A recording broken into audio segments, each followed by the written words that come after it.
Morning students. Today we are starting with our new chapter, that is atoms and molecules. In the last video we have completed our second chapter, that was is matter around us pure.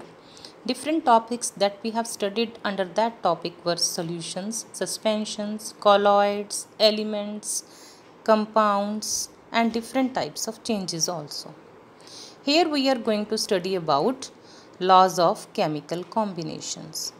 Before starting this topic, laws of chemical combinations, let us study about the thoughts given by few philosophers.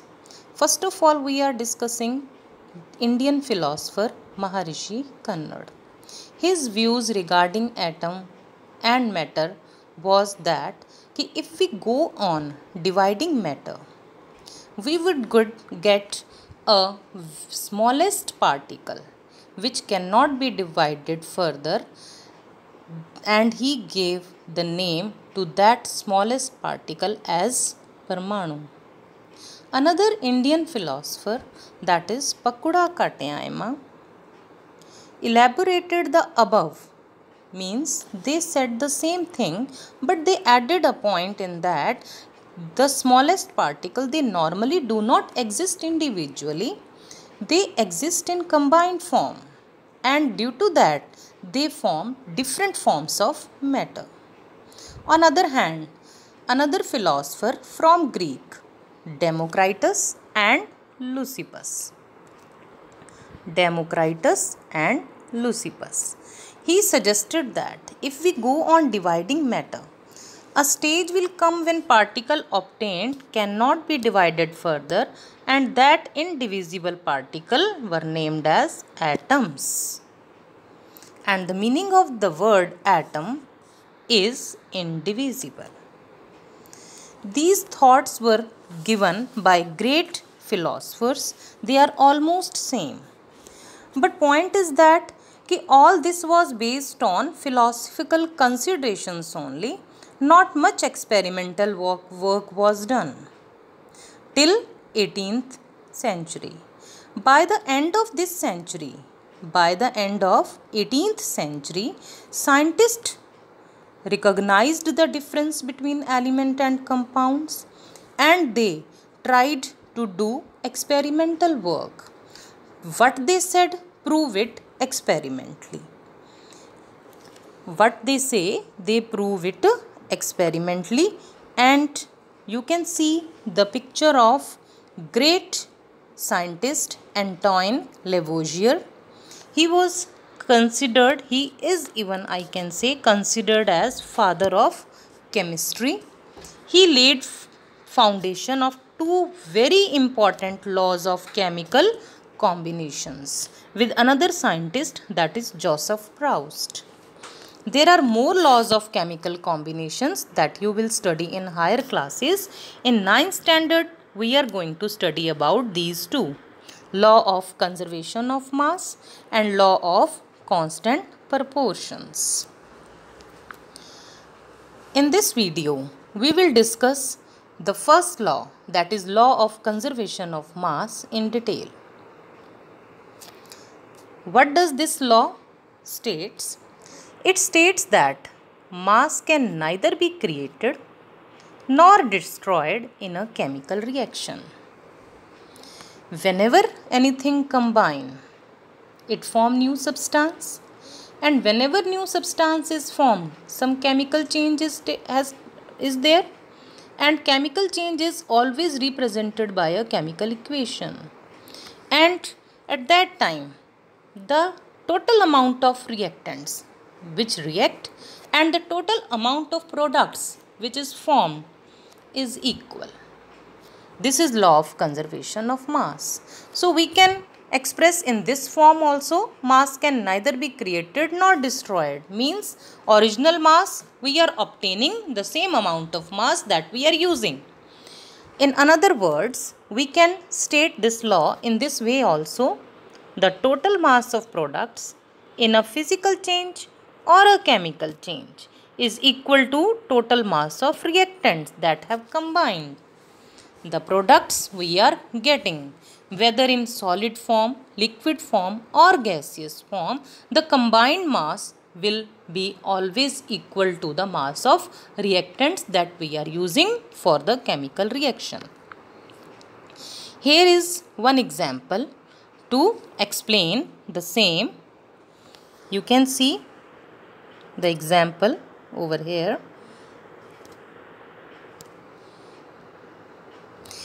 I am reading the statement. Let us understand the statement first.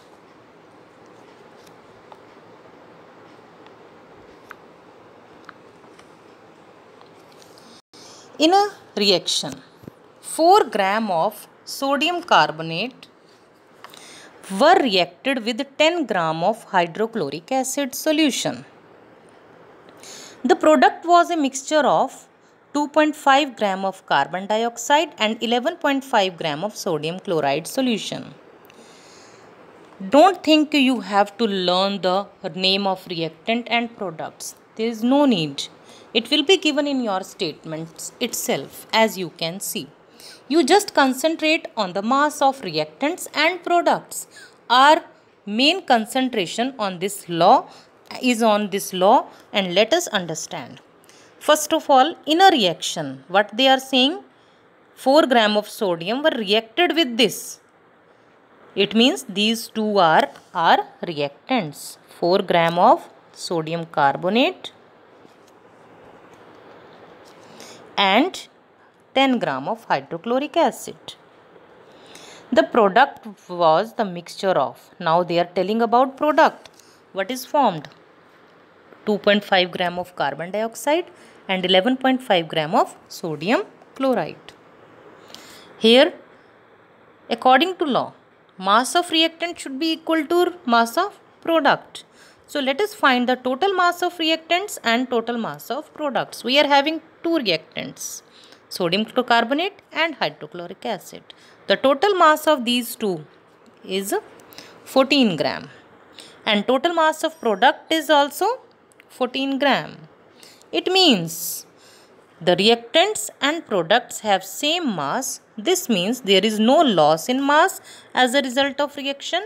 This data is in agreement with the law of conservation of mass. Means this reaction satisfies the law of conservation of mass. It obeys this law. One more example for the same. Here you can read the statement. 3 gram of sodium bicarbonate, 6.3 gram of sodium bicarbonate, 15 gram of ethanoic acid. These two are reactants. The residue left means after reaction what is formed? Found to be 18 gram, and they are asking to us what mass of carbon dioxide is released. It means we are having a question over here. You can see this reaction. 16.3 gram of sodium bicarbonate reacts with 15 gram of ethanoic acid. These are the reactants and they produces residue. There is no need to cram these names of you can say chemicals. They are already given in the statement. If not given, you can use the term residue left. So there is nothing to worry. And carbon dioxide, how much amount of carbon dioxide is released? It is our question. So let it X. We are going to find it. Now according to the law of conservation of mass, total mass of reactant should be equal to total mass of products. So let us add up the mass of reactants. 6.3 plus 15 and products 18 plus x we have assumed. Now total, you can see, find the value of x, you will get it 3.3 gram. It means after the reaction the amount of carbon dioxide released will be 3.3 gram. This was second example for this law. I am giving you one more example. For this, let us study. Now it is very easy for you also to solve the statement. Try to solve it at your own first, then look at this. Okay, so that you can come to know how you can find the value of product or reactant which is not mentioned. You can find any that is not given in the statement. So according to statement, let us see. In a reaction, 5.3 gram of sodium carbonate, 6 gram of ethanoic acid, they reacted, means these are reactants. The products were 2.2 gram of carbon dioxide, 0.9 gram of water and some sodium ethanoate. Some means not given. So here our question lies, what is the expected weight of sodium ethanoate? For this, we need to write this chemical equation, reactants and products. Whenever we write a reaction, we write always like this. A general reaction I am writing over here. Suppose A plus B. They are reacting. So these are reactants. And they are forming C plus D. So these are products. So this side we write always reactants and other side of arrowhead you write always products. So now observe this. Sodium carbonate 5.3 gram, ethanoic acid 6 gram, sodium ethanoate not given, so let it X. Water 0.9, carbon dioxide 2.2. Apply the law. According to this law, total mass of reactant is equal to total mass of product. Write the masses and find out the value of X. You will get it as 8.2 gram. I think it is clear to you. I will give you few questions in the assignment so that you can practice. Thank you for today. I will continue the next law in next lecture. Today we have discussed only one law, that is law of conservation of mass. Thank you.